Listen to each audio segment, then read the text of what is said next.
just because there weren't wars doesn't mean that he did anything to create peace. What can be attributed to him, however, is $7.9 trillion in debt. All of what I just mentioned was temporary and set to reverse by 2028, except for the corporate tax cuts. Separating families, locking children in cages. Oh, well, the reason that he left office with less jobs, well, yeah, it's because of the way that he handled COVID. So recently we looked at the Biden administration's accomplishments and failures throughout the last 3 years he's been the president, and I thought it would be interesting to now look back at Donald Trump's presidency, both the highs and the lows. First thing I want to tackle is the misconception that a lot of people have when it comes to Trump being the first president without war in the last 50 or so years. This in no way means that he was a peaceful president. For instance, Donald Trump conducted over 2,200 drone strikes in just roughly 3 years.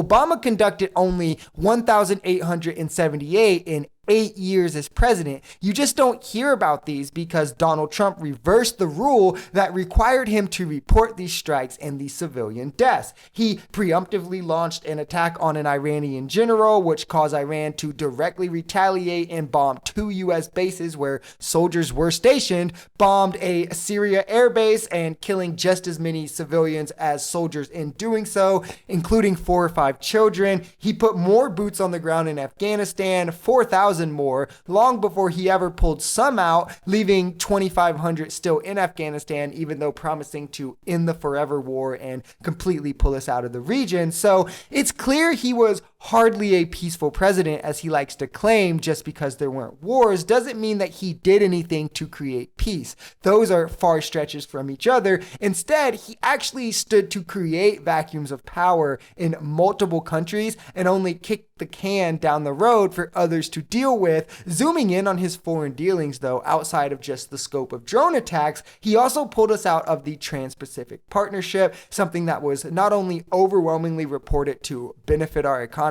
and do so for the forthcoming future and our incomes, but was guaranteed to have the United States a seat at the table in trade talks in the Asia-Pacific region, where China has rather prominent control currently and dictating the rules, which puts us at a massive trade disadvantage wholly and especially in the region. He also pulled us out of the Iran nuclear deal, something that lots of officials even told him would put us directly on the warpath with Iran. And just look at how things are playing out in the Middle East now, as he's set to impose restrictions on the Iranian economy to get them to be more willing to play ball in our negotiations. And while he did succeed in crippling their economy, it hardly settled their nuclear ambitions. Instead, it allowed them to engage in nuclear activities they were priorly prohibited from engaging in. Now, though, there's nothing holding them back, and they are allowed to enhance their nuclear development faster than they would have been able to. Not only that, but this going forward severely weakens us in foreign diplomatic arrangements, as we went back on this agreement for unsubstantiated reasons. So when you step back and take a look on a much grander scale than just, oh, he had no wars, you can see that on foreign relations, Donald Trump was brash and reckless at best, if not just outright ignorant,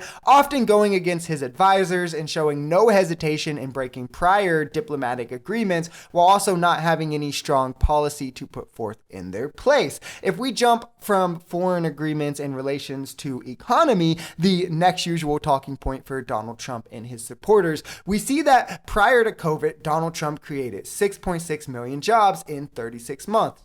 Unemployment dropped from 4.7 to 3.5, though it is notable to mention it was 4.1 at the time his first legislation was passed. Wages grew 0.9%, just under 1. Gas prices went down 22 cents, which at first glance, this all looks pretty good. And by most accounts, a lot of it is, which is why this is all you usually hear from Trump. And he doesn't like to give any context on these numbers, what got us there, or how much of a part he actually played in them. A lot of the economics dealings that Trump likes to boast about would be better attributed to Obama era policies. He created 1.5 million less jobs than Obama did during his last 36 months in office. He did nothing to affect the trend of unemployment that had dropped over 4% under Obama. If anything, it should have went more under Trump's years if he had continued the trend, which it can be shown by the lack of increase in jobs or the lack of increase in GDP growth under Trump. It was 2.3 when he was sworn in,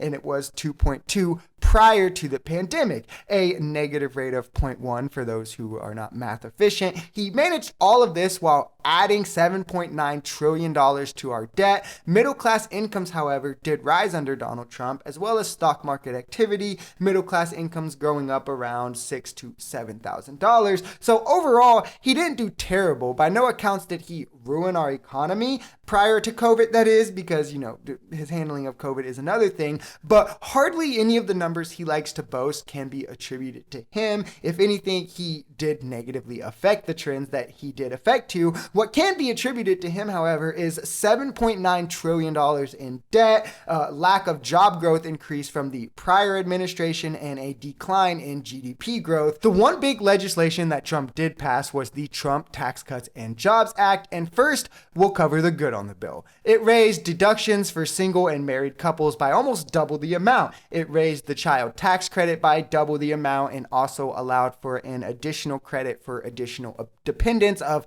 $500, something that was zero prior to this. It took away the penalty for not having health insurance that was implemented with the ACA under Obama. It raised the limits on the estate tax. Republicans or big, corporate dick suckers will also be fans of the cut on the corporate and the foreign taxes, but that's pretty much where the plus of this bill ends, if I'm being honest. The problem with this bill is that all of what I just mentioned was temporary and set to reverse by 2028, except for the corporate tax cuts, of course. You can't do away with those. We've broken this bill down at large before on the channel, but to make long story short, the benefit of corporate tax cuts is that it's supposed to trickle down to the employees. How? Through increased business investments, increased capital allotment that would lead to increased production, thus leading to increased wages for the workers, making the GDP boom, and before you know it, boom, the tax cuts have paid for itself, dropping the debt. You didn't even know the money that it's cost us in revenue. Well,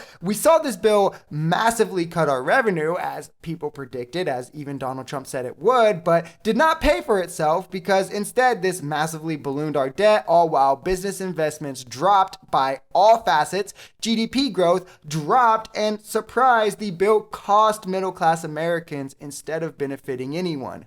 Well, not anyone, I should say, because the shareholders benefited quite a bit from this, because what increased under this was stock buybacks, which lines the pockets of the wealthy, the rich, and it stands to explain a lot of the Wall Street growth that we saw under Trump. 70% of Wall Street, by the way, is controlled by the top 10 income earners, so that's not much of a surprise. For the working class, however, after-tax income stayed relatively the same and would drop in the coming years with this tax cut, and your wages only ever stayed on the trend line. They were far under the projected increased amount that Donald Trump would boast when trying to get this, approved by the American people. He also changed our tax system to territorial, which allows jobs to pay the tax rates in other countries if their factories were built there, rather than paying the U.S. rates, which incentivizes businesses to head overseas for the cheaper tax rates and taking jobs for Americans. By the way, he reduced the tax rate for corporations in America from 39% to 21% and did not remove any of the loopholes like he said he would. So corporations, and a lot of times, were paying $0 or even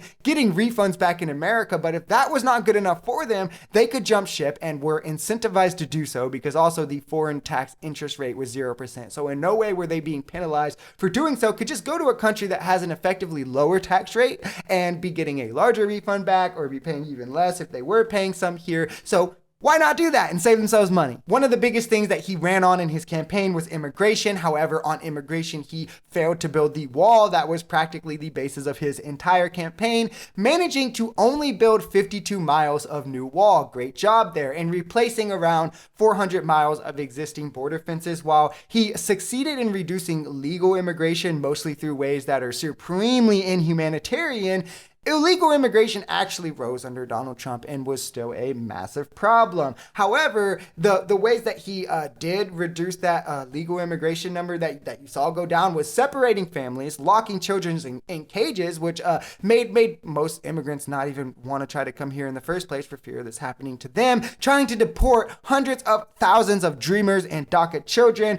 It means that were ruled unconstitutional by his own super conservative Supreme Court. So yikes, it must have been pretty bad there. Donald Trump's biggest success will be in, as I just said, his super conservative Supreme Court. The way that he was able to shape the judiciary was historic, sadly, if it's my opinion, but if you're super conservative, religious, whatever, you're probably for it, as he was able to name 3 ultra-conservative judges to the Supreme Court and also handpick a large amount of other judicial appointees, more so than any other president around him in at least these modern times. As far as legislation, Donald Trump fell way short of his campaign promises, failed to deliver on most facets that he said he would. Same with the economy. However, he was rather ambitious in his promises for the economy. It is notable that he didn't necessarily ruin the economy before COVID. He just didn't live up to any of his promises, did worse than Obama, didn't really live up to expectations either,